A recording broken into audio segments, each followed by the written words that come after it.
মুহররমের চাঁদ অনুযায়ী 10ই মুহররম তথা আশুরার দিন হচ্ছে 26 জুন। অর্থাৎ আমরা জুমার দিনে ভোরে সিয়াম রাখার জন্য সাহারি খাবো। রাসূলুল্লাহ সাল্লাল্লাহু আলাইহি ওয়াসাল্লাম এই সিয়াম পালন করতেন। তিনি যখন মদিনায় গেলেন তখন ইহুদিরা এই সিয়াম পালন করলেন এবং তিনি তাদেরকে জিজ্ঞাসা করলেন যে তোমরা কেন এই সিয়াম পালন করো। তারা বললেন যে এই দিনে ফেরাউনের কবল থেকে মুসা আলাইহিস সালাম এবং বনী ইসরাঈলকে আল্লাহ রক্ষা করেছেন, এজন্য আমরা শুকরিয়া স্বরূপ এই সিয়াম পালন করে থাকি। রাসূলুল্লাহ সাল্লাল্লাহু আলাইহি ওয়াসাল্লাম এই সিয়ামের ফজিলত সম্পর্কে বলেন যে আমি আশা করি বিগত 1 বছরের কাফারা এই সিয়াম হয়ে যাবে।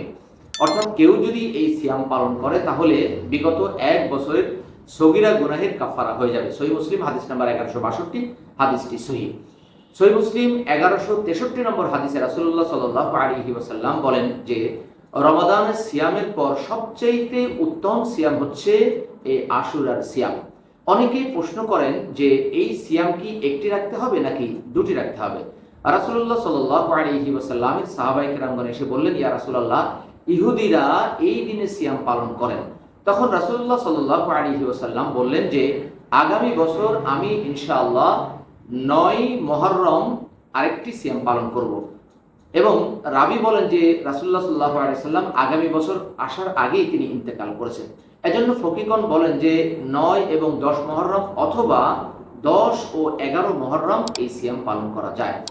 অনেকে প্রশ্ন করে থাকেন যে কোরআনে এই সিয়ামের কথা নেই, তাহলে আমরা যদি রাখি তাহলে এটা কি বিদআত হবে অথবা এটা কি কোরআন বিরোধী হবে। মূলত আল্লাহ তাআলা 2 নম্বর সূরা আল বাকারার 148 নম্বর আয়াতে বলেছেন, ফাস্তাবিকুল খায়রাত, তোমরা কল্যাণকর কাজে পরস্পর প্রতিযোগিতা করো। 6 নম্বর সূরা আল আনআমের 160 নম্বর আয়াতে আল্লাহ বলেছেন, মান জাআ বিল হাসানাতি ফালাহু আশরু আমসালিহা, যে ব্যক্তি কোনো কল্যাণকর কাজ নিয়ে আসবে, ভালো কাজ নিয়ে আসবে, তার জন্য থাকবে তার 10 গুণ প্রতিদান প্রতিফল। কোরআনুল কারীমের 2 নম্বর সূরার 184 নম্বর আয়াতে আল্লাহ তাআলা বলেন, ফামান তাতাওয়া খায়রান ফাহুয়া খায়রুল লাহ, যে ব্যক্তি স্বেচ্ছায় কোনো ভালো কাজ করবে এটা তার জন্য কল্যাণকর হবে।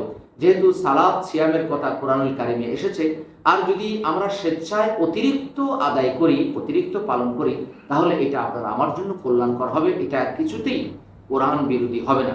আল্লাহ তাআলা আপনাকে আমাকে এই সিয়াম পালনের এবং আশুরার যথাযথ পবিত্রতা হাসিলের তৌফিক দান করুন। কুরআন সুন্নাহ ফাউন্ডেশন, কুরআন সুন্নাহ ফাউন্ডেশন।